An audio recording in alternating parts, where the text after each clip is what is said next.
yakin reka ciptanya membawa manfaat besar kepada industri pembinaan negara. 5 pensyarah Politeknik Sultan Mizan Zainal Abidin PSMZA Dungun Terengganu membulat tekad dan azam tampil dengan inovasi terbaru yang dikenali acuan kotak bentuk besi. Projek Sistem Binaan Berindustri IBS Steel Formwork itu dihasilkan penyelidik PSMZA bagi mengatasi masalah pembinaan rumah kediaman. Mereka menyahut cabaran untuk menghasilkan reka cipta ini apabila banyak kontraktor pembinaan rumah di Pantai Timur mengadu kesukaran untuk mendapatkan IBS yang sesuai. IBS sedia ada tidak memenuhi spesifikasi pasaran kerana saiznya lebih banyak untuk kegunaan bangunan besar. Menurut Ketua Penyelidik Muhammad Yusuf, kotak bentuk besi IBS mengambil 4 bulan untuk disiapkan. Bagi saya buat ni sesuatu yang berguna. Berguna kepada industri pembinaan, berguna kepada masyarakat. Dan saya just nak menyumbang. Pihaknya menerima peruntukan sebanyak hampir RM38,000 yang disalurkan Kementerian Pendidikan menerusi program Public-Private Research Network PPRN. Saya harap kontraktor-kontraktor di Malaysia boleh guna pakai inovasi ini sama ada daripada kontraktor perumahan, developer ataupun daripada kontraktor civil yang under kerajaan. Keistimewaan rekaan IBS ini kerana ia boleh dilaraskan. Selain itu juga peralatan ini menjimat tenaga buruh dan bahan mentah serta mampu digunakan semaksima yang boleh. Majlis penyerahan projek ini kepada syarikat Noha Niaga Sendirian Berhad disempurnakan Pengarah Pusat Penyelidikan dan Inovasi JPPKK Dr. Ishak Muhammad di Bengkel Bata Jabatan Kejuruteraan Awam PSMZA. Dr. Ishak yang ditemui di majlis itu berkata, soal dana tidak berbangkit kerana pihak kerajaan menyediakan geran yang mencukupi menerusi program PPRN ini. Tapi dengan ada formwork ni mungkin boleh siapkan untuk 10 buah rumah kan dan sebagainya. Lebih banyak unit rumah boleh siapkan. Sebab kita punya output kita adalah berapa peningkatan dari segi persen. Kalau boleh biarlah 50% yang ke atas lah.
Saya Syukri dari Noha Niaga Sdn Bhd, sebuah syarikat pengeluar komponen IBS di negeri Kelantan.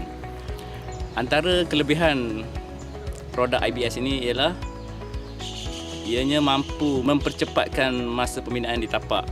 Sebagai contoh, untuk pemasangan kolom dan beam, kita mampu menyiapkan pemasangan dalam 2 atau 3 hari sahaja dengan bantuan kren.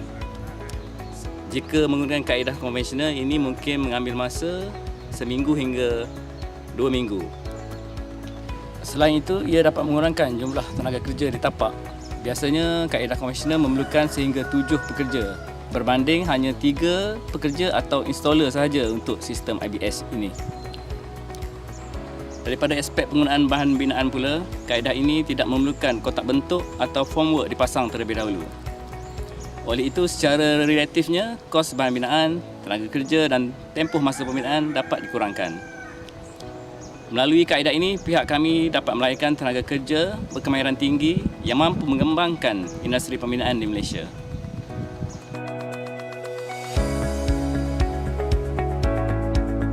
Saya Hasnirul Hasbullah, pengarah urusan syarikat Noha Niaga Sdn Bhd, ingin mengucapkan berbanyak terima kasih kepada Politeknik Sultan Mizan Zainal Abidin PSMZA kerana sudi bekerjasama dengan syarikat Noha Niaga bagi menjayakan program PPRN.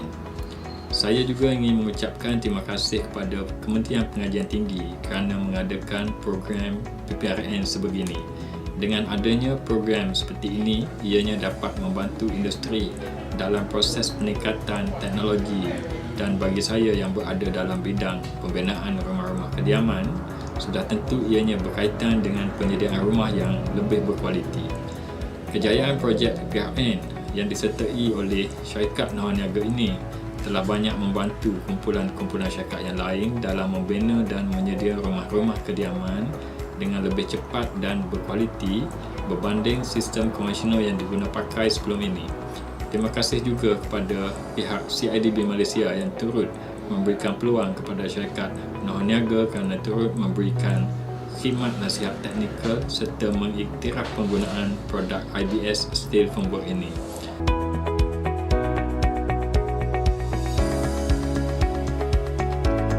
Terima kasih kepada para penyelidik Politeknik Sultan Mizan Zainal Abidin, Dungun Terengganu kerana memberi peluang kepada saya untuk memperkatakan tentang penghasilan satu produk terbaru yang dikeluarkan oleh pihak mereka. Kami di CIDB Malaysia amat menyokong usaha penyelidikan dalam bidang sistem binaan industri ataupun IBS. Kejayaan para penyelidik menghasilkan satu produk yang dipanggil IBS Steel Formwork merupakan satu inovasi dan boleh merancangkan lagi industri pembinaan di negara Malaysia, amnya dan khasnya berkenaan dengan pembinaan bangunan berskala kecil.